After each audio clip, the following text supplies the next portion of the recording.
Okay, so today we will start with the residential status, that is section 6. Section 6, subsection 1 and section 6, subsection 6. These are the two major sections that we will be discussing today. Residential is something which is not new for you, but let's understand the importance of calculating the residential status of an individual. Tax incidence on an assessee depends on his residential status. For instance, whether an income accrued to an individual outside India is taxable in India depends upon the residential status of the individual in India. ठीक है? Incidence of tax जो है, ठीक है, means उसके ऊपर tax लगेगा नहीं लगेगा, ये आपको कैसे पता चलेगा? उसका रेसिडेंशियल स्टेटस क्या है? Majority of the time see Indian income is taxable to all, but जो फॉरेन इनकम होता है, ठीक है, अक्रूड आउटसाइड इंडिया या फिर अर्नड आउटसाइड इंडिया जो है, ठीक है, income which is not Indian income, उस केस में हम लोग को ऐसे होता है कि वो टैक्सेबल होना चाहिए इस पर्टिकुलर बंदे के ऊपर या नहीं. So residential status will play a major role here. ठीक है, residential status will tell you whether the particular income will be taxable in the hand of assessee or not, which income which is accrued outside India, or income which is foreign income. Okay, so in these cases the incidence of tax depends upon the residential status of an individual. Sir, can you hold your mic little away? अच्छा, आवाज आ रहा है. Is it okay now? Yes, sir. Okay, ठीक है. So the tax incidence, I hope you have understood this. The tax incidence on an assessee depends on his residential status. उसको कितना tax levy होगा ये कैसे पता चलेगा? उसके रेसिडेंशियल स्टेटस से पता चलेगा. And when we talk about which income, then we are majorly concerned about foreign income, because Indian income is taxable to all. Irrespective of the residential status, Indian income is taxable to all. Okay. Similarly, when an income earned by a foreign national in India or outside India,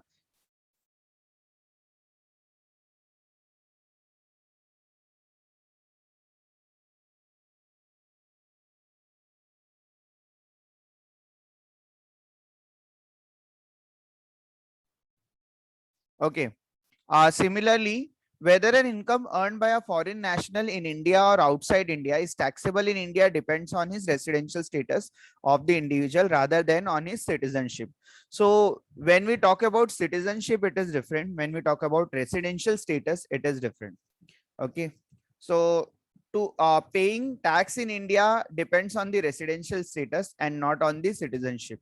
तो हम लोग citizenship के ऊपर नहीं जानने वाले, हम लोग रेसिडेंशियल स्टेटस के बेसिस पे हम लोग इनकम को चार्ज करेंगे. ठीक है, whether an income earn by a foreign national in India और outside India is taxable in India depends on the residential status. एक फॉरेन नेशनल है, उसका इंडियन इनकम है, ठीक है, और उसका फॉरेन इनकम है व्हाटएवर, वो इंडिया में कितना टैक्सेबल होगा डिपेंड करता है कि उसका रेसिडेंशियल स्टेटस कितना है, ना कि उसके सिटीजनशिप के ऊपर जाएंगे.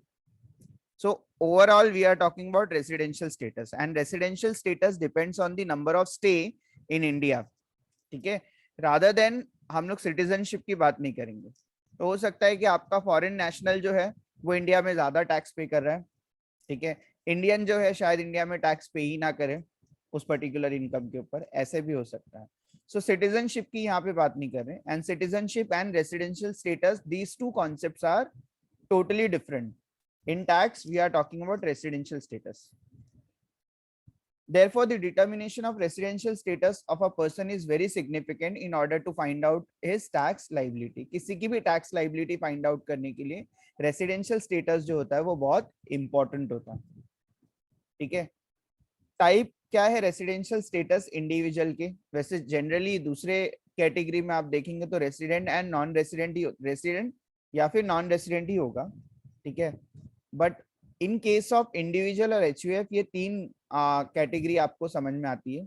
एक तो resident and ordinary resident, resident but not ordinary resident, and non resident. ये तीनों सीखा होगा. डीम्ड रेसिडेंट का भी कॉन्सेप्ट इंट्रोड्यूस हुआ है. ठीक है, ये खाली आपको थ्योरी के लिए आपको पढ़ लेना है। इसके ऊपर कोई प्रैक्टिकल क्वेश्चन बनाया तो नहीं है, बुक में भी नहीं है, ठीक है, बट इसके ऊपर आप थ्योरी पढ़ लेंगे किस बंदे को डीम्ड रेसिडेंट बोला जाता है, ठीक है। So all in all we have residential status as resident, either the person will be resident or non resident. ये आपको सेक्शन 6 सबसेक्शन 1 में बता देंगे, कैलकुलेट करके मैं आपको बता दूंगा। रेसिडेंट अगर वो डिसाइड होता है तो रेसिडेंट कैन बी ऑर्डिनरी और नॉट ऑर्डिनरी, ठीक है। सो इस कैटेगरी में आप क्या करेंगे, पूरी तरह से इसको डिवाइड करेंगे। आपका क्वेश्चन में सबसे पहले रेसिडेंट है या फिर नॉन रेसिडेंट है वो फाइंड आउट करना है। नॉन रेसिडेंट है तो कोई इश्यू नहीं है, अगर रेसिडेंट है तो either the person will be ordinary resident और नॉट ऑर्डिनरी रेसिडेंट, ठीक है। तो 3 स्टेटस आपको मिल सकता है, resident and ordinary resident, resident but not ordinary resident और नॉन रेसिडेंट, ठीक है। तो इस तरह से 3 स्टेटस आप क्या करेंगे, कैलकुलेट करेंगे। सबसे पहले वो रेसिडेंट है, नॉन रेसिडेंट है, तो नॉन रेसिडेंट है तो कोई इशू नहीं है, रेसिडेंट है तो कौन सा रेसिडेंट है, ऑर्डिनरी या फिर नॉट ऑर्डिनरी, वो आपको डिक्लेयर करना पड़ेगा। These things I think you have already studied in your lower class. I think deemed resident जो होगा न्यू कॉन्सेप्ट होगा तुम्हारे लिए, बट एनीवेज वो सिर्फ थ्योरी में आपको याद रख लेना। कैसे डिटरमिन करेंगे कि कोई भी बंदा रेसिडेंट है या फिर नॉन रेसिडेंट है? सो उसको सेक्शन 6 सबसेक्शन 1 में कंडीशन उसको फुलफिल करना है। This section applies to individual if an individual is to qualify as resident of India, he has to fulfil at least one of the following 2 condition, ठीक है। तो उनको ये दोनों में से कोई भी कंडीशन वो सेटिस्फाई करेगा तो रेसिडेंट हो जाएगा, ठीक है। जैसे कि अगर वो इंडिया में 182 डेज या फिर उससे ज्यादा इंडिया में स्टे करता है प्रीवियस ईयर में, तो ठीक है, प्रीवियस ईयर में कितना डेज स्टे करना है उसको, 182 डेज, अगर रह जाता है तो वो रेसिडेंट हो जाता है। अगर ऐसा नहीं है तो he is in India for 60 days और more during the previous year and 365 days और more during 4 years immediately preceding the previous year, ठीक है। या तो फिर 60 और 365, 2 कंडीशन है। आपको रिफ्रेश हो रहा होगा, लोअर क्लास में भी आप लोगों ने ऑलरेडी पढ़ा हुआ है। कोई भी बंदे को रेसिडेंट और रेसिडेंशियल स्टेटस में रेसिडेंट होने के लिए 182 डेज रहना पड़ता है प्रीवियस ईयर में, या फिर अगर वो कंडीशन नहीं है तो आप सेकेंड कंडीशन चेक करते हो 60 एंड 365। लेकिन कुछ लोगों के लिए आप सिर्फ फर्स्ट ही कंडीशन रखोगे, एक्सेप्शन नीचे हम लोग पढ़ने वाले हैं।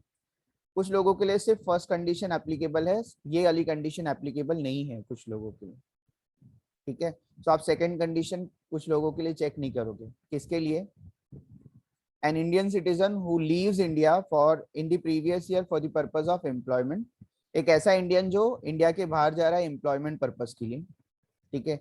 N Indian citizen living India during the previous year as a member of crew of an Indian ship, again employment purpose ही है। An Indian citizen or a person of Indian origin who comes on a visit to India during the previous year, ठीक है। A person is said to be of Indian origin if either he or any of his parents or any of his grandparents was born in undivided India। तो person of Indian origin किसको बोलते हैं, ऐसा person जिसके parents या फिर grand parents undivided India के part रहे, जैसे पाकिस्तान इंडिया अलग होने से पहले अनडिवाइडेड इंडिया बोला जाता है, ठीक है। या फिर बांग्लादेश और इंडिया तो सेपरेट होने से पहले उनको क्या बोला जाता था, मतलब सेपरेट होने के बाद भी अनडिवाइडेड इंडिया जब हम लोग बोलते हैं, जब इंडिया डिवाइड नहीं हुआ था तब। तो अगर उस स्टेट में अगर उसके पेरेंट्स रहे होंगे या उनका बर्थ हुआ होगा या फिर उसके ग्रैंड पेरेंट्स का बर्थ हुआ होगा तो उनको इंडियन ओरिजिन का बोला जाता है, ऐसे पर्सन को इंडियन ओरिजिन बोला जाता है, ठीक है। ओके, इंडियन सिटीजन तो आपको पता है, ठीक है, जिसका बर्थ इंडिया में हुआ है उसको इंडियन सिटीजन बोलेंगे। और इंडियन ओरिजिन का मतलब क्या होता है, जिसके पेरेंट्स या फिर ग्रैंड पेरेंट्स अनडिवाइडेड इंडिया का पार्ट रहे हो, ठीक है। अब इन लोगों को पढ़ना क्यों जरूरी है, तो Indian who leaves India for employment purpose, Indian citizen और Indian origin who comes on a visit during the previous year to India, तो ऐसे बंदों के ऊपर आप सिर्फ कौन सी कंडीशन चेक करेंगे, 182, नहीं हुआ तो डायरेक्ट नॉन रेसिडेंट डिक्लेयर करना है, ठीक है। सो आपको क्या समझना है यहाँ पे, फर्स्ट कंडीशन सिर्फ कुछ लोगों के ऊपर, मतलब फर्स्ट कंडीशन तो यूनिवर्सल है, सब पे एप्लीकेबल होती है, लेकिन अगर आपको क्वेश्चन में ये लोग मिले तो इनके लिए सेकंड कंडीशन चेक नहीं होगी। ठीक है, सिर्फ कौन सी कंडीशन चेक होगी? First. So second condition sir किसके लिए है? जो फॉरेन सिटीजन है उनके ऊपर ये कंडीशन अप्लाई हो जाएगी ज्यादातर, या फिर अगर इंडियन है भी तो एम्प्लॉयमेंट पर्पस के लिए बाहर नहीं जाना चाहिए।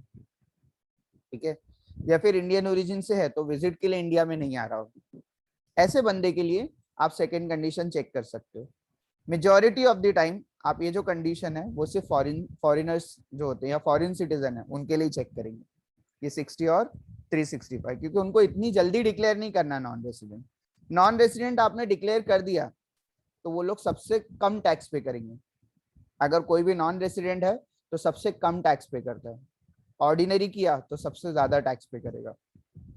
तो इसी वजह से फॉरिनर्स जो होते हैं या फॉरेन सिटीजन जो होते हैं उनके लिए हमने एडिशनल कंडीशन भी रखा हुआ है। इतनी जल्दी उनको डिक्लेयर नहीं करना है कि वो नॉन रेसिडेंट है, डिक्लेयर करने से पहले ये कंडीशन भी आपको चेक करना पड़ेगा। तो I hope you are getting it कि ये तो ये कंडीशन सबके ऊपर एप्लीकेबल है। कोई भी बंदा 182 डेज के ऊपर रहेगा इंडिया में तो वो रेसिडेंट हो जाएगा। कुछ केसेस में आपको ये दूसरी कंडीशन भी अप्लाई करके चेक करना है कि वो रेसिडेंट हो रहा है या नहीं हो रहा है। ये दोनों सिर्फ रेसिडेंट की कंडीशन है, एक के बाद एक आप दोनों कंडीशन अप्लाई करेंगे। कुछ लोगों के लिए आप फर्स्ट कंडीशन में डिक्लेयर कर देंगे कि वो रेसिडेंट है या फिर नहीं है। कौन है वो? Indian citizen, Indian citizen and person of Indian origin. इन लोगों के लिए आप फर्स्ट कंडीशन ही चेक करेंगे, दूसरी कंडीशन चेक नहीं करेंगे। ठीक है, now look at the question.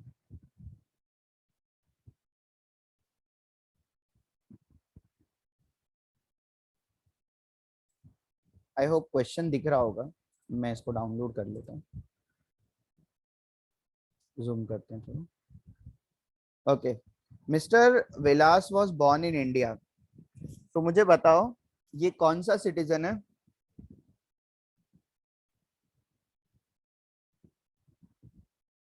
बोलो।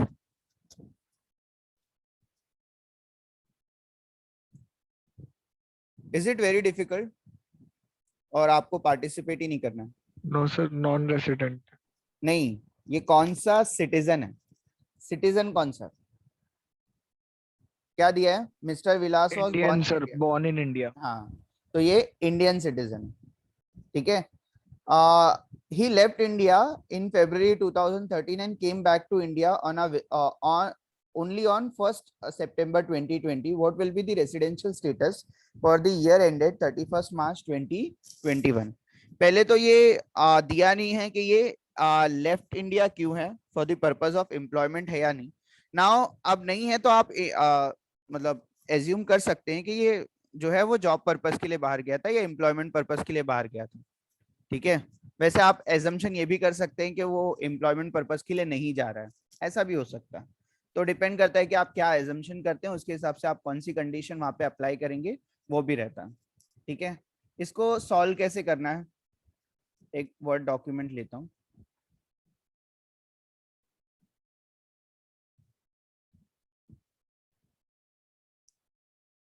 जूम करते हैं। Okay, first of all you will declare the category of the category। बताओ इसकी कैटेगरी क्या होगी? Mister Vilas is Indian citizen. ठीक है, और अगर आपने एज्यूम किया है कि वो एम्प्लॉयमेंट पर्पस के लिए बाहर जा रहा है तो वो भी आप मेंशन कर सकते हो। ठीक है, लेकिन ऐसा कुछ वहां पर दिया नहीं।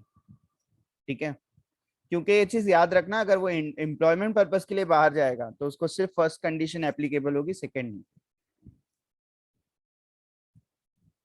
Condition.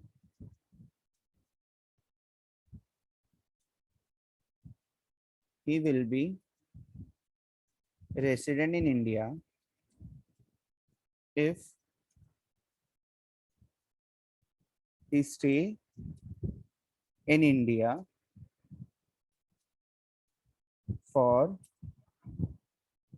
182 days or more during the previous year। ठीक है, he will be resident in India if he stay in India for 182 days or more during the previous year. previous year में वो 182 days रहेगा तो वो रेसिडेंट हो जाएगा। ठीक है, अब ये इंडियन सिटीजन है तो आप ध्यान से उसके ऊपर दूसरी कंडीशन अप्लाई नहीं करना। अगर अजम्पशन आपका ये है assuming that he is going out for employment purpose, ठीक है, ये मैंने अज्यूम यहाँ पे कर लिया क्योंकि क्वेश्चन में कुछ डिटेल नहीं दिया है और आप उल्टा भी एज्यूम कर सकते हो। ठीक है, अगर आपने एज्यूम किया है कि वो एम्प्लॉयमेंट पर्पस के लिए बाहर जा रहा है तो सिर्फ एक ही कंडीशन लिखना है। ठीक है, और अगर आपने ये एज्यूम किया है कि वो अदर पर्पस के लिए बाहर जा रहा होगा तो उस केस में आप क्या करेंगे, दोनों कंडीशन लिख सकते हैं। ठीक है, तो कुछ लोगों के ऊपर सिर्फ फर्स्ट कंडीशन अप्लाई होती है, कौन है, Indian citizen going out for employment, Indian citizen sorry Indian citizen और person of Indian origin coming to India on a visit. तो दो के ऊपर ये सिर्फ फर्स्ट कंडीशन ही एप्लीकेबल होती है, लिखते हैं, बाकी दूसरी कंडीशन हम लोग नहीं लिखते हैं। ठीक है, 60 एंड 365 की। ओके, कंप्यूटेशन कर लेते हैं डेज का, वो प्रीवियस ईयर में कितना डेज था। ओके, सो बताओ, ही लेफ्ट इंडिया इन February 2013, वो February 2013 को इंडिया छोड़ दिया था, and came back to India only on 1 September 2020, उसने 1 September 2020 को इंडिया आया है। ठीक है, और उसके बाद कुछ जाने की डिटेल नहीं है तो हम लोग यही एज्यूम करेंगे कि मार्च तक के वो इंडिया में था। मुझे एक बात बताओ, आपका प्रीवियस ईयर कौन सा है, आपका प्रीवियस ईयर कौन सा है? 2021। 2021 है। ठीक है, जबकि आपका असेसमेंट आपका 2021 आपका प्रीवियस ईयर है और आपका असेसमेंट ईयर आपका 21-22 बन जाता है। करेक्ट है ना? तो 2021 में वो इंडिया में कितना था आपको पता करना है। तो 2021 मतलब 2020 से लेके 2021 मतलब 1 अप्रैल 2020 से लेके 31 मार्च 2022 तक के वो कितना था इंडिया में, सॉरी 1 अप्रैल 2020 से लेके 31 मार्च 2021 तक के वो इंडिया में कितना था, आपको ये कैलकुलेट करना। ठीक है, सो यहाँ पे थोड़ा कंप्यूट कर लेते हैं, वो इंडिया में आया कब था। सितंबर में आया है, ठीक है, अक्टूबर रहा इंडिया में, इसको थोड़ा सा स्पेस कम करते हैं तो खत्म हो जाएगा। नवंबर, दिसंबर, जनवरी, फरवरी, मार्च। ठीक है, हो गया, इतने ही डेज इंडिया में था। क्वेश्चन को क्लियरली पढ़ लो, वो 1 सितंबर 2020 को इंडिया में आया, इससे पहले वो इंडिया में नहीं था। ठीक है, इससे पहले मतलब ईयर कब स्टार्ट होता है आपका? 1 अप्रैल। अप्रैल को स्टार्ट होता है, वो इंडिया में नहीं था। अप्रैल, मई, जून, जुलाई, अगस्त, ठीक है, सितंबर में वो इंडिया में आ गया था। ठीक है, अप्रैल में कितना डेज था? नहीं था, है ना? वो आया ही कब है? सितंबर में आया है 2020 को। मई में 0, जून में 0, जुलाई में 0, अगस्त में 0, सितंबर में वो इंडिया आ गया था। तो आया है तो Yes. ध्यान से देना, 1 1 सितंबर को अप्रैल। आया है, 1 सितंबर। दैट मीन्स पूरा 30 डेज। अक्टूबर में जाने की कोई डिटेल ही नहीं है, पूरा 31 होता है डेज अक्टूबर में, नवंबर में 30 डेज, दिसंबर में 31, जनवरी में 31, फरवरी में 28, ये फरवरी 21 का है तो 28 डेज ही है, मार्च में again 31। So all in all वो कितना डेज रहा है इंडिया में, 30 plus 31 plus 30 plus 31 plus 31 plus 28 plus 31। सो ये सब कैलकुलेट करके देखना पड़ेगा कि कितना आ रहा है। ठीक है, तो मेरा कैलकुलेटर कहाँ है, एक्सेल में देख लेते हैं।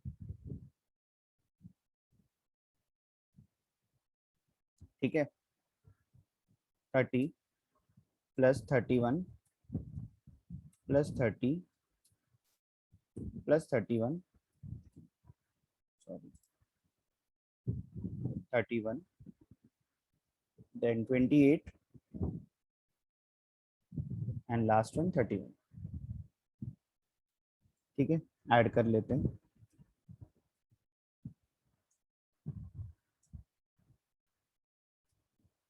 To 212। okay, he was in India for 212 days during the previous year। एक बार कैलकुलेशन को कंफर्म करना, 212 days during the previous year. ठीक है, कैसे कैलकुलेट किया है वो भी आपको बताना है, इतना बड़ा डेज लिख के बताने की जरूरत नहीं है। ठीक है, ऐसे शॉर्ट में लिख देना, 30 plus 31 plus 30 plus 31 plus 31 plus 28 plus 31। ठीक है, अब ये सब मैं डिलीट कर दे रहा हूँ। तो कंप्यूटेशन में सिर्फ इतना ही लिखना पड़ता है, वो तो सिर्फ समझाने के लिए किया था। He was in India for 212 days during the previous year, और आपका प्रीवियस ईयर कौन सा है, 2020 21। ठीक है, ड्यूरिंग द प्रीवियस ईयर 2020 21 में वो कितना डेज था, 212 डेज था। सर असेसमेंट ईयर लिखना पड़ेगा ना वहाँ पे 20। प्रीवियस ईयर चेक करते हैं ना बेटा डेज के लिए। ठीक है, क्या हुआ, ओके असेसमेंट ईयर अगर लिखोगे तो 21 22 आ जाएगा, लेकिन यहाँ पर डेज जब कैलकुलेट करते हैं तो प्रीवियस ईयर का कैलकुलेट करते हैं। ठीक है, और ओके कहीं पे अगर असेसमेंट ईयर लिखना पड़ा तो आपको 21 22 लिखना पड़ेगा। ठीक है, ओके ठीक है, हाँ सर। असेसमेंट ईयर में आप कैलकुलेट करते हैं, बट कैलकुलेशन कौन से ईयर का होता है, कभी भी प्रीवियस ईयर का होता है। Okay, okay now I have to declare और आई हैव टू कंक्लूड। आपको मिनिमम कितना डेज चाहिए था वो इंडिया में, 182 डेज, 182 डेज और वो 212 डेज रह गया, मतलब ये कौन होगा, mister Vilas is resident in India. ठीक है, mister Vilas is resident in India. अगर नहीं ये कर पाया तो कंक्लूजन। ठीक है, अगर नहीं कंप्लीट कर पाया तो वो क्या हो जाएगा, नॉन रेसिडेंट हो जाएगा, सिंपल। ठीक है, इसके आगे आप कंटिन्यू भी कर सकते हो आगे कंडीशंस के लिए, अगर सेक्शन 6 अप्लाई करना है तो। ठीक है, वो अभी तक हम लोग ने देखा नहीं है, तो पहले वो पहले चेक करेंगे कंडीशन क्या है, उसके बाद यहाँ पर आ जाएंगे हम। ठीक है, सो ये समझ में आ गया। Yes sir. करेक्ट, आपको 182 डेज रह गया तो रेसिडेंट है, नहीं रहा तो नॉन रेसिडेंट हो जाएगा, लेकिन नहीं रहा तो आपको पहले चेक करना है कि वो कौन सा टाइप का सिटीजन है। 60 365 भी चेक करते हैं, लेकिन इस केस में आप 60 और 365 चेक नहीं कर पाएंगे। ठीक है, वो रीजन ये है कि वो इंडिया में था ही नहीं सितंबर से पहले। ठीक है, 365 मतलब प्रीवियस 4 ईयर में, और ये प्रीवियस 4 ईयर में इंडिया में था ही नहीं, वैसे भी नहीं था। ठीक है, लेकिन हम लोगों ने यहाँ पे एज्यूम कर लिया है कि ये इंडियन है तो एम्प्लॉयमेंट पर्पस के लिए बाहर जा रहा है, तो उस केसेस में यहाँ पर उसके ऊपर से फर्स्ट कंडीशन ही एप्लीकेबल है, सेकंड कंडीशन यहाँ पे एप्लीकेबल नहीं हुई उसके ऊपर। सो आगे बढ़ते हैं और फाइनल जो है हमारा, उसको ये पीपीटी को फाइनल कर लेते हैं। Okay, so after determining whether the person is resident और नॉन रेसिडेंट, आपको ये डिसाइड करना पड़ेगा कि वो ऑर्डिनरी रेसिडेंट है या नहीं। ठीक है, और ऑर्डिनरी रेसिडेंट के लिए क्या करना पड़ता है, अगेन उसके पास दो कंडीशन है, यहाँ पे कोई एक्सेप्शन नहीं है। ठीक है, यहाँ पे कोई दूसरी कंडीशन भी नहीं है, यहाँ पे दोनों की दोनों ही कंडीशन आपको क्या करना है, पूरी करना ही है। इसमें से दोनों में से एक भी नहीं हुआ फुलफिल, तो आपका वो रेसिडेंट तो रहेगा बट नॉट ऑर्डिनरी रेसिडेंट रहेगा। तो अगर आपको ऑर्डिनरी रेसिडेंट करना है तो आपको ये दो कंडीशन भी सेटिस्फाई करना पड़ेगा। मतलब लास्ट 7 ईयर्स में वो कितना डेज रहना चाहिए, 730, और किसी भी 10 प्रीवियस ईयर में वो 2 बार रेसिडेंट होना चाहिए। 2 बार रेसिडेंट का मतलब अगेन वो फर्स्ट वाली कंडीशन सेटिस्फाई करना चाहिए, मेजोरिटी ऑफ द टाइम वो 182 डेज इंडिया में रहना चाहिए।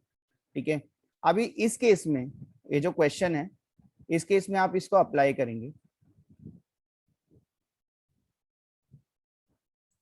जब फर्स्ट क्वेश्चन को स्टार्ट करोगे, whether Mister Vilas is resident और नॉन रेसिडेंट, ठीक है, ये पहला पॉइंट होता है। अब जब आगे आप लिखेंगे इसी को, जो दूसरा होगा वो whether Mister Vilas is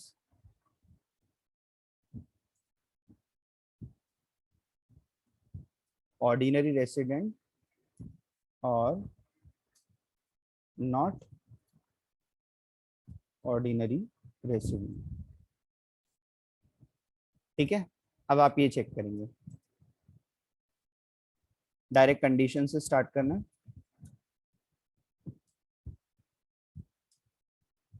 mister Vilas will be ordinary resident if he satisfies both the following condition। ठीक है,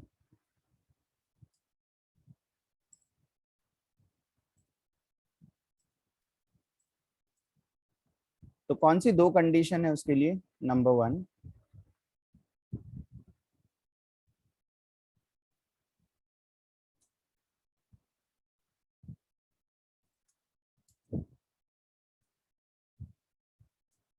total stay during 7 years preceding previous year should be 730 days। ये हो गया। एंड सेकेंड कंडीशन क्या है, he should be resident for minimum 2 years out of 10 years preceding the previous year।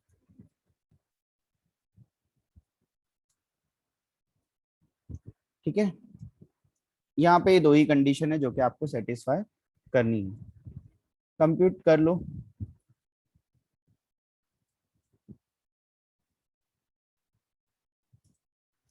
Okay, previous year से 7 years मतलब पहले कितना होता है, प्रीवियस ईयर कौन सा है आपका, प्रीवियस ईयर है 2020, थोड़ा जूम करते हैं,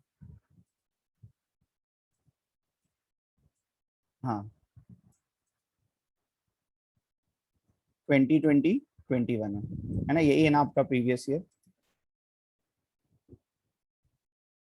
उसके पहले के 7 साल या पहले के 10 साल कितने होंगे? इसके पहले के ईयर्स काउंट करते जाओ। 2019, 20, 2018, 19, 2017, 18, 2016, 17, 2015, 16, 2014, 15, ठीक है। फिर कितने हो गए ये? 6, 2013, 14। ये आपका फर्स्ट ईयर है, ये आपका सेकेंड ईयर है प्रीवियस ईयर से। यहाँ तक के 7 होते हैं और आगे भी आप देखेंगे तो आपको मिल जाएगा। ये तो 7 तक है, 2012, 13 भी मिलेगा।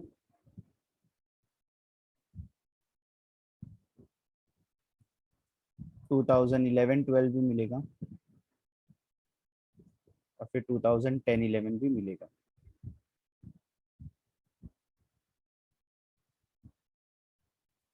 ठीक है, ये लास्ट 10 ईयर्स है। ओके, अभी क्वेश्चन की तरफ देखो। वो 1978 को उसने बर्थ लिया था। ही लेफ्ट इंडिया February 2013 को उसने इंडिया छोड़ दिया था। ठीक है, मतलब इन पूरे ईयर्स में वो इंडिया में नहीं था, है ना। यहाँ पे भी था नहीं, यहाँ पे भी था नहीं, ठीक है, यहाँ तक के तो था ही नहीं। 13, 14 में था ही नहीं वो। 12, 13 में फेब्रवरी में गया था, तो बाकी के अगर आप काउंट करेंगे तो बाकी के टाइम वो इंडिया में था।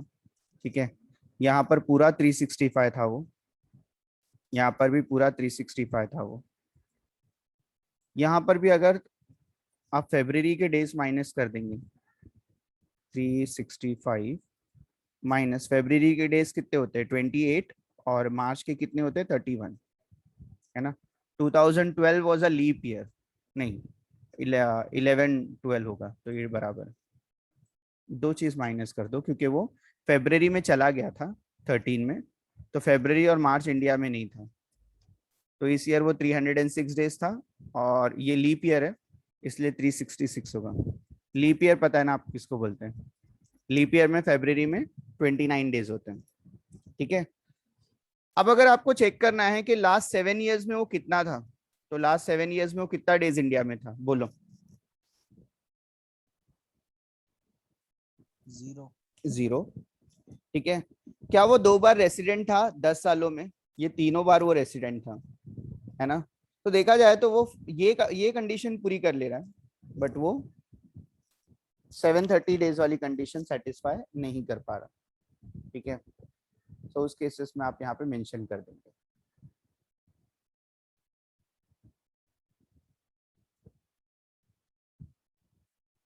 Mister Vilas was not there in India during 7 years preceding the previous year.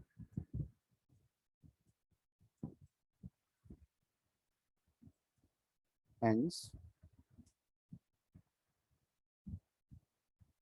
both the condition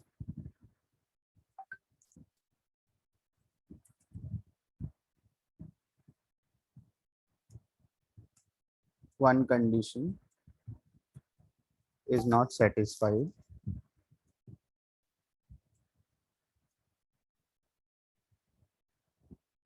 but he was resident for more than 2 years. During 10 years। ठीक है, 2 बार वो रेसिडेंट था 10 years में, लेकिन आप चेक करेंगे तो वो 7 years में वो बिल्कुल भी नहीं था। तो बताओ वो ऑर्डिनरी हो जाएगा क्या? Yes sir. हो जाएगा। हाँ, एक कंडीशन फुलफिल हो रही है। दोनों ही चाहिए थी। नहीं होगा फिर नॉन ऑर्डिनरी रेसिडेंट।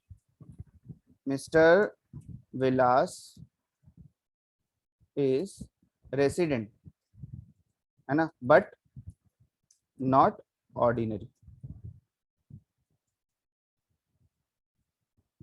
ठीक है, दोनों ही कंडीशन चाहिए थी आपको।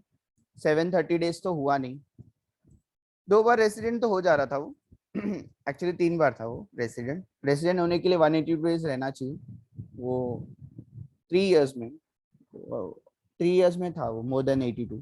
तो वहां पे वो रेसिडेंट तो था, बट 730 डेज वाली कंडीशन सेटिस्फाई नहीं हुई, और ये दोनों ही कंडीशन मैंडेटरी होती। बोला है ना, he has to satisfy both the conditions. ठीक है, तो यहाँ पर वो रेसिडेंट तो रहा, क्योंकि फर्स्ट कंडीशन यहाँ पर पूरी हो गई थी, यहीं पे पता चल गया था कि वो रेसिडेंट है। लेकिन सिंस सेकेंड पार्ट में उसने एक कंडीशन सेटिस्फाई नहीं किया है, तो वो नॉन रेसिडेंट हो जाता है, सॉरी नॉट ऑर्डिनरी रेसिडेंट हो जाता है। दिस वाज क्वेश्चन नंबर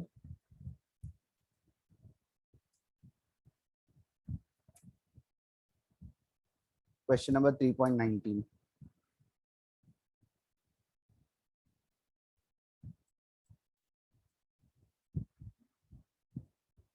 इसको स्क्रीनशॉट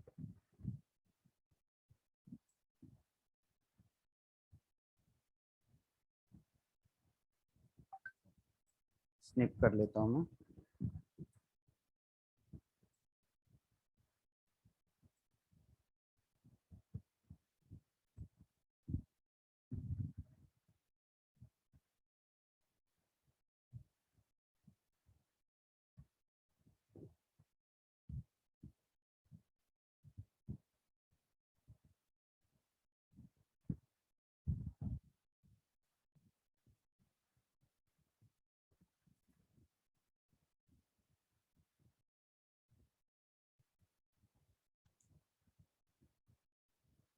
ठीक है, दिस इज डन। ये क्वेश्चन लेते हैं।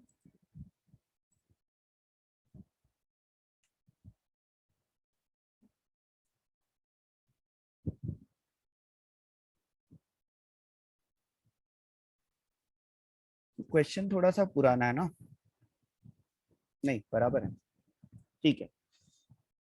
Okay, so mister X is a USA citizen. मैं इसको डाउनलोड करके थोड़ा जूम कर लेता हूँ।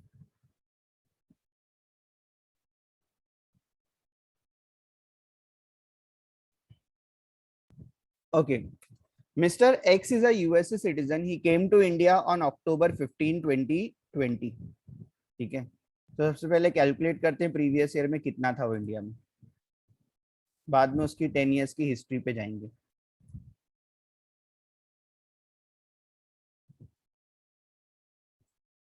ईयर स्टार्ट होता है आपका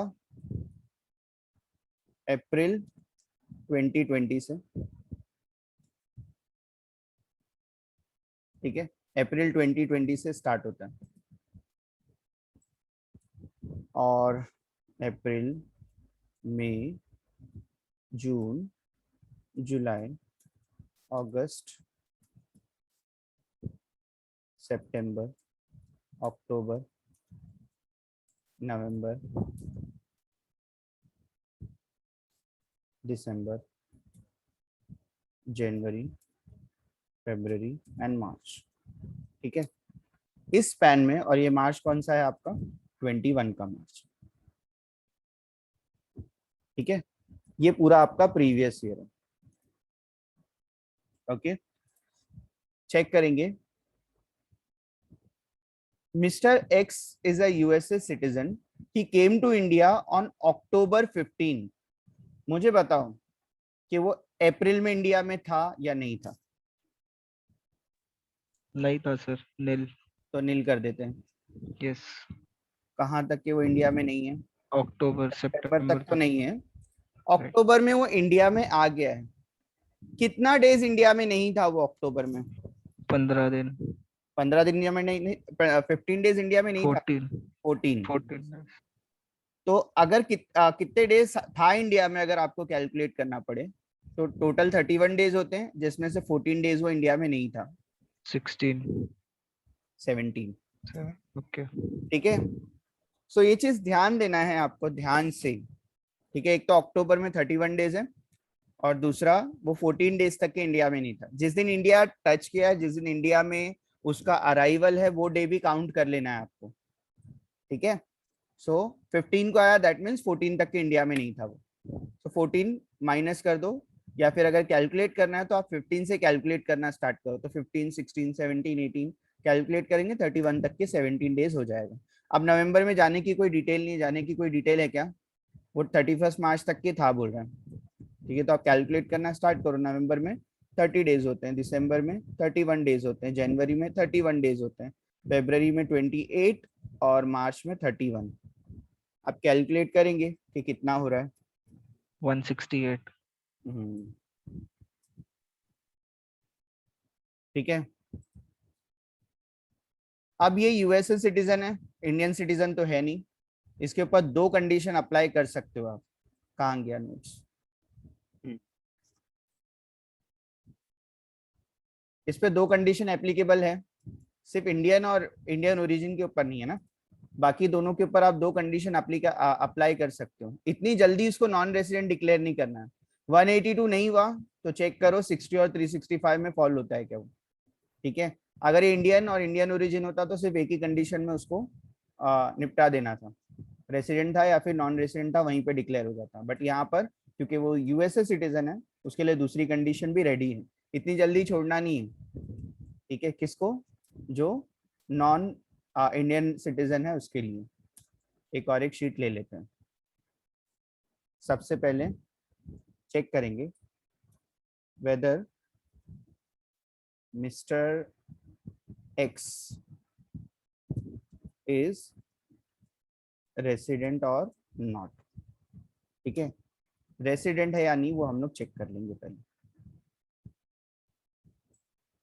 ओके, और चेक करने के लिए सबसे पहले डिसाइड करना पड़ता है उसकी कैटेगरी। तो बताओ वो कौन सा सिटीजन है? Mister X is USA citizen, first line में लिखा हुआ है, तो ये लिखना है मिस्टर एक्स इज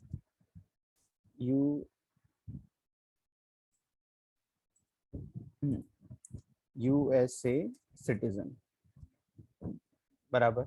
और ये यूएसए सिटीजन है तो इसके ऊपर दो कंडीशन आपको लिखना है ध्यान से, ना तो एक कंडीशन लिख के अगर चलता कर दोगे तो प्रॉब्लम हो जाएगा। ओके,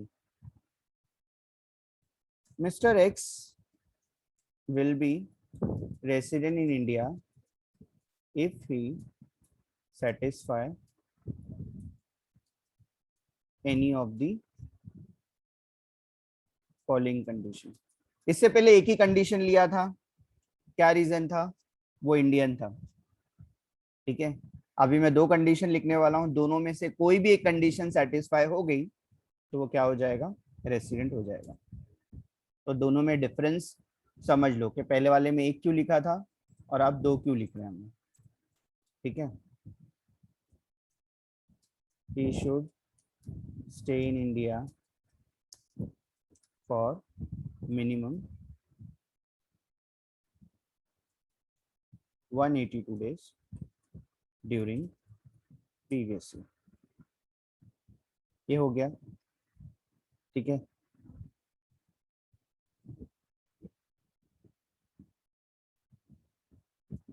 इसके आगे और वाली कंडीशन लिख लेता हूँ सो दैट हम लोग को पता होना चाहिए कि हमने यहाँ पे ऑप्शन रखा हुआ है। ठीक है, he should stay in India for 60 days during previous year and 365 days during 4 years preceding the previous year। ठीक है, तो मैंने इसके लिए दोनों कंडीशन लिख दिया है और दोनों में से कोई एक कंडीशन हम लोग क्या करेंगे, चेक करेंगे। ठीक है, this is section 6 subsection 1, 6 subsection 1। Indian के लिए सिर्फ एक ही लिखा था, ठीक है। नॉन इंडियन के लिए स्ट्रेट अवे आपको चेक करना है दोनों की दोनों कंडीशन, उसमें से कोई भी एक हो गई तो उसको डिक्लेयर कर दो। ठीक है, ओके। पहले कंप्यूट करेंगे, ये दो चीजों को कैलकुलेट करेंगे। और जब भी आप एक नॉन इंडियन के लिए कंप्यूटेशन करेंगे तो दो चीजें आप कैलकुलेट करना। ठीक है, दो चीजें हम लोग कैलकुलेट करेंगे। पहले तो वो प्रीवियस ईयर में कितना डेज था वो हम लोगों ने फाइंड आउट कर लिया। Number 1, he was in India for, ये हम लोगों ने फाइंड आउट किया यहाँ पे। ठीक है,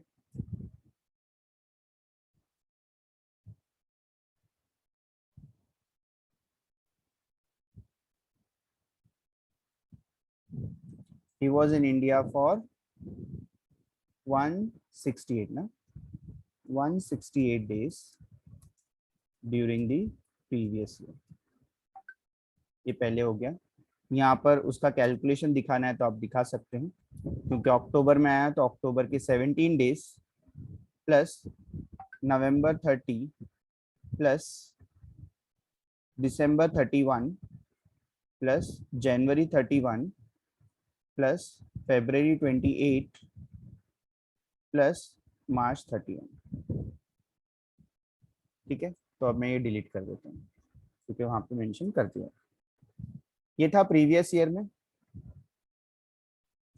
और एक चीज चेक करना है, प्रीवियस ईयर तो चेक कर लिया, प्रीवियस 4 इयर्स में कितना था वो भी चेक करेंगे। तो ये तो डेटा देख के ही समझ में आ जाएगा। प्रीवियस 4 ईयर मतलब ये आपका प्रीवियस ईयर है, उसके प्रीवियस 4 मतलब ये 4 साल की बात कर रहा, 19 20 18 19 17 18 और 16 17। देखो ये 4 इयर्स का डेटा आपके क्वेश्चन में है क्या? अगर आप देखेंगे तो ये 4 इयर्स का डेटा मिलेगा आपको, 19 20 18 19 17 18 और 16 17। बताओ ये 4 डेज में मतलब 4 इयर्स में वो कितना डेज था इंडिया में? प्रीवियस 4 ईयर में वो कितना डेज था इंडिया में? 485। 485 कैलकुलेट किया बराबर। 1 मिनट, एक क्योंकि मुझे वो 680। 680 बराबर।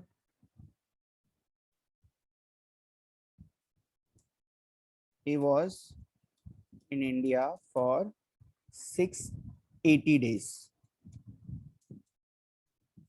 during 4 years preceding the previous year।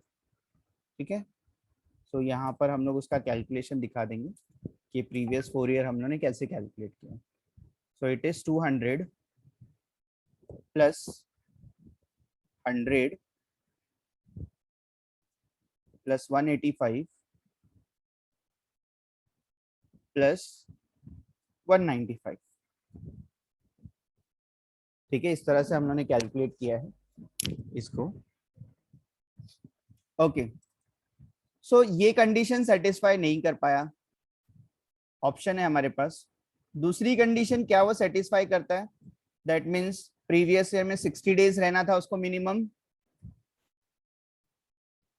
For minimum word नहीं लिखा है, मिनिमम 60 डेज रहना था और प्रीवियस 4 ईयर में 365 रहना था। ठीक है, मिनिमम। सो ये दूसरी कंडीशन सेटिस्फाई हो रही है? Yes sir. है ना? सो भले उसकी फर्स्ट कंडीशन नहीं सेटिस्फाई हो रही, बट क्योंकि वो यूएसए सिटीजन है उसके लिए हम लोगों ने सेकेंड कंडीशन भी रखा है और सेकेंड कंडीशन में वो बराबर फिट बैठ रहा है। मिनिमम 60 चाहिए था तो 168 तो है और मिनिमम 365 चाहिए था तो 680 है। ठीक है, दैट्स इट। वो दोनों में से एक कंडीशन सेटिस्फाई कर ले रहा है। यहाँ पे याद रखना दोनों में से एक भी कंप्लीट होगी तो भी चलेगा, लेकिन आगे नहीं, आगे दोनों ही चाहिए, मतलब ऑर्डिनरी में दोनों चाहिए। What is the conclusion? Mr. X is resident in India for the previous year, या फॉर द असेसमेंट ईयर आप लिख सकते हैं, दोनों भी चल जाएगा,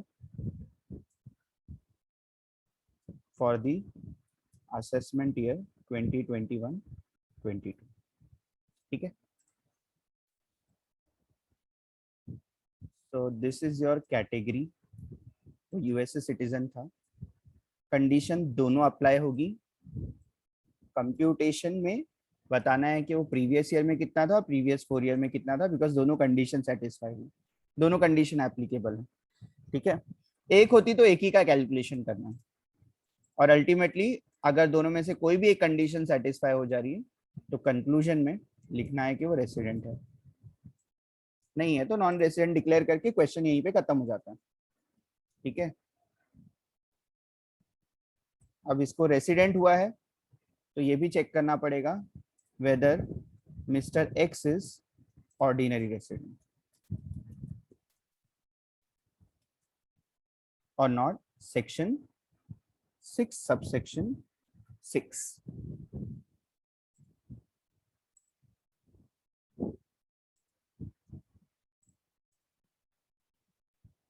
वापस से आपको कैटेगरी लिखने की जरूरत नहीं है, कंडीशन लिखेंगे, और इसकी कंडीशन हमेशा फिक्स होती है।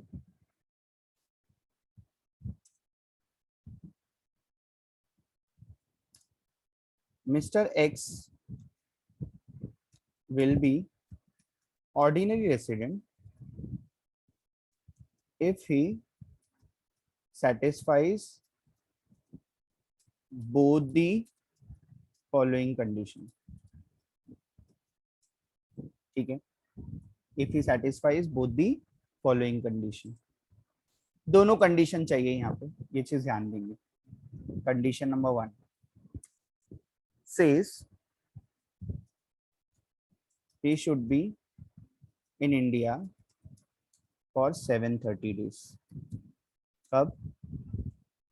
During 7 years preceding the previous year. Previous year से पहले 7 years में वो 730 days होना चाहिए। He should be resident for minimum 2 times, 2 years out of 10 years preceding the previous year. Previous year से पहले 7 सालों में 730 और प्रीवियस ईयर से पहले 10 इयर्स में 2 बार रेसिडेंट। अब ये कैसे चेक करेंगे?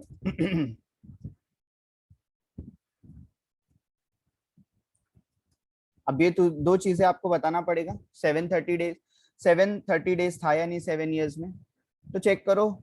7 इयर्स मतलब 19-20, 18-19, 17-18, 16-17, 15-16, 14-15 एंड 13-14, ये हो गया आपके 7 इयर्स, करेक्ट। तो 200 plus 100 plus 185 plus 195 plus 300 plus 40 plus 200, कितना हो रहा है टोटल? 1220। 1220, 1220, ठीक है। He was in India for 1220 days during the previous year, correct? During the previous year, sorry, during 7 years preceding the previous year. इसका calculation कैसे किया है अगर वो आपको बताना है तो यहाँ पे एडिशनली बता सकते हैं। तो यहाँ तक के तो किया था, ठीक है। प्लस ये 4 इयर्स तक के था, प्लस हमने और करना है 300 भी है, प्लस 40 प्लस 200 प्लस 200, ठीक है। इस तरह से हमने इसको कैलकुलेट किया हुआ है। सेकंड बताना है कि वो क्या मिनिमम 2 बार रेसिडेंट था। कौन कौन से ईयर में आपको रेसिडेंट दिख रहा है? वो ऐसे देखने से ही पता चल जाता है। रेसिडेंट होने के लिए 182 डेज होना चाहिए, ये पहली कंडीशन है। सो देखो 1920 में वो रेसिडेंट था, 182 डेज के ऊपर रहा है। यहाँ पे चेक करेंगे, यहाँ पे भी वो रेसिडेंट था, यहाँ पे भी रेसिडेंट था, यहाँ पे भी रेसिडेंट था, यहाँ रेसिडेंट नहीं है, नॉन रेसिडेंट है वो, यहाँ पे रेसिडेंट है, यहाँ पे रेसिडेंट है, यहाँ पे भी रेसिडेंट है, यहाँ पे भी रेसिडेंट है। और अगर 63 65 अप्लाई करोगे तो ये भी रेसिडेंट हो जाएगा। ठीक है, दैट मीन्स सिर्फ इस ईयर को छोड़कर वो बाकी सारे ईयर्स में क्या है, रेसिडेंट है। तो यहाँ पे आप लिखेंगे, टैक्टफुली इस स्टेटमेंट को लिखना है, he was resident for more than 2 years। बस आपको सिर्फ कितना चाहिए था, मिनिमम 2 चाहिए था। उसके ऊपर वो 3 टाइम्स है, 4 टाइम्स है, 9 टाइम्स है, उससे हम लोग को लेना देना नहीं है। मिनिमम 2 टाइम्स दिख गया आपको, इधर ही चेक करोगे तो यहाँ पे भी है और यहाँ पे भी है, इसके ऊपर आपको चेक करने की जरूरत नहीं है। रेसिडेंट मतलब क्या होता है, 182 डेज रहना है उसको किसी भी ईयर में। ठीक है, तो यहाँ पे भी दिख गया, यहाँ पे भी दिख गया। 63 65 भी अप्लाई होता है क्योंकि ये फॉरेन सिटीजन है, तो उसके ऊपर वो भी अप्लाई होता है। तो यहाँ पर भी आप चेक करेंगे 60 और 365, तो यहाँ पे भी रेसिडेंट हो जाएगा। बट आपको चेक करने की जरूरत नहीं है, देखने से पता चल जाता है कि कौन से ईयर में वो रेसिडेंट था। ठीक है, तो मिनिमम 2 मिला, आप यहाँ पर इसको वैलिड कर दो। ठीक है, ये वैलिड हो जाएगा। तो टैक्टफुली आपको वो स्टेटमेंट लिखना है। अगर एग्जैक्टली लिखना है तो he was resident for 9 years out of 10 years। अगर आपको एकदम प्रिसाइजली लिखना है तो आप लिख सकते हैं। ठीक है, तो मैं उतने में नहीं जाता, और खाली कंडीशन सेटिस्फाई करने से मतलब होना चाहिए, एग्जैक्ट आपको कंडीशन सेटिस्फाई करने की जरूरत नहीं होती कभी भी। ओके, बताओ कंक्लूजन क्या है।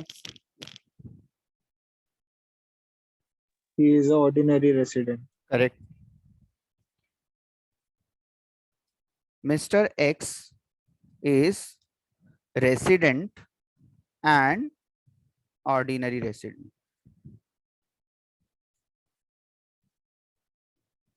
ठीक है, mister X is resident and ordinary resident. So यहाँ पर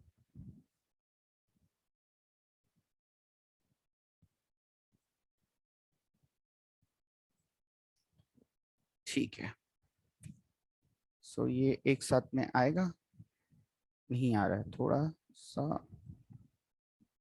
अब आ जाएगा। स्निप करेंगे, क्वेश्चन नंबर नहीं डाला।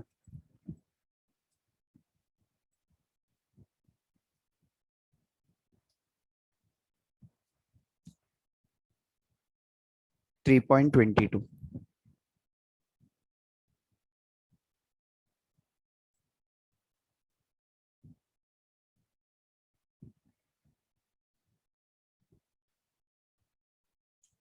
So this is being sent to your group.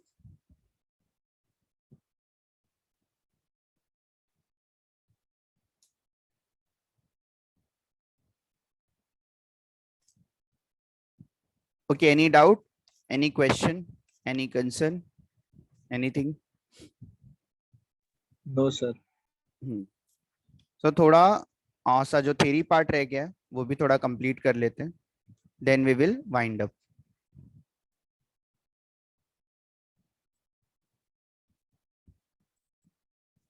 Okay, exceptions read कर लिया था। ऑर्डिनरी रेसिडेंट की कंडीशन 2 होती है, 2 आउट ऑफ 10 years में रेसिडेंट होना चाहिए या फिर 730 डेज, दोनों कंप्लीट करना है। अगर 6-1 में सेटिस्फाई किया, 6-6 नहीं किया तो resident but not ordinary resident, है ना। दोनों कर लिया तो resident and ordinary resident. It will be worthwhile to note that the following, note the following proposition. Okay, ये बहुत इंपॉर्टेंट इसीलिए है, it is not essential that the stay should be at the same place. मतलब वो India में आ रहा है तो मुंबई में ही रहना चाहिए ऐसा जरूरी नहीं। वो इंडिया में पहले मुंबई में, फिर चेन्नई में, ठीक है, फिर दिल्ली में, मतलब कहाँ कहाँ उसको स्टे करना है वो रह सकता है। इट इज नॉट इम्पोर्टेंट कि उसको एक ही जगह पे स्टे करना है।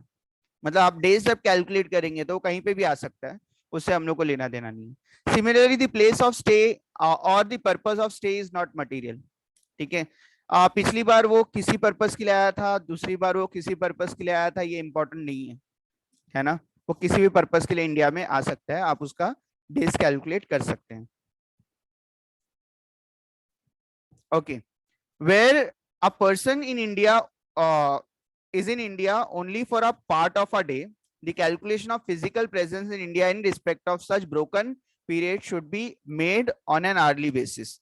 A total of 24 hours stay spread over a number of days is to be counted as being equivalent to stay of one day. तो अगर वो किसी दिन इंडिया में आया, 1 ही घंटा रह गया है, या मतलब 24 आवर्स कंप्लीट नहीं किया है, मतलब जब भी वो इंडिया में आ रहा है तो पूरा डेज के लिए नहीं रहता है, कुछ आवर्स के लिए रहता है और चले जाता है. सो आप एक दिन किसको कंसीडर करते हैं? 24 आवर्स को कंसीडर करते हैं. ठीक है, तो उसके डेज से आपको क्या करना पड़ेगा? कैलकुलेट करना पड़ेगा कि वो कितना, अगर 24 आवर्स हो रहा है तो उसको एक डे आप कैलकुलेट कर सकते हैं इस तरह से. ठीक है, ये भी तो कोई बहुत ज्यादा. डीम्ड रेसिडेंट के बारे में आपको बताया था. डीम्ड रेसिडेंट कौन होता है? जिसका इनकम जो है वो 15 लाख के ऊपर है. ठीक है, एन इंडियन सिटीजन और person of Indian origin who being outside India comes on a visit to India. ऐसा बंदा जो इंडियन है या इंडियन ओरिजिन से है और वो इंडिया में आ रहा है, जिसका इनकम फॉरेन सोर्सेस से कितना है? 15 लाख से. ठीक है, तो उसको 60 की जगह पे कितना कर दिया उन्होंने? 120 कर दिया. ठीक है, तो आपको ये भी पूछा जाता है, डीम्ड रेसिडेंट जो है उसके इसमें उसका इनकम कितना होना चाहिए? 15 लाख के ऊपर होना चाहिए. कौन सा इनकम? Foreign income. ये जो आप लोगों ने पढ़ा है ना, जो कंडीशन इस केस में, ये जो 182 डेज वाली और 63 65 जो है, इंडिया में आ रहा है विजिट के लिए, यहाँ पर इंपॉर्टेंट क्या था कि उसका इनकम जो है वो 15 लाख के नीचे होना चाहिए फॉरेन सोर्सेस के.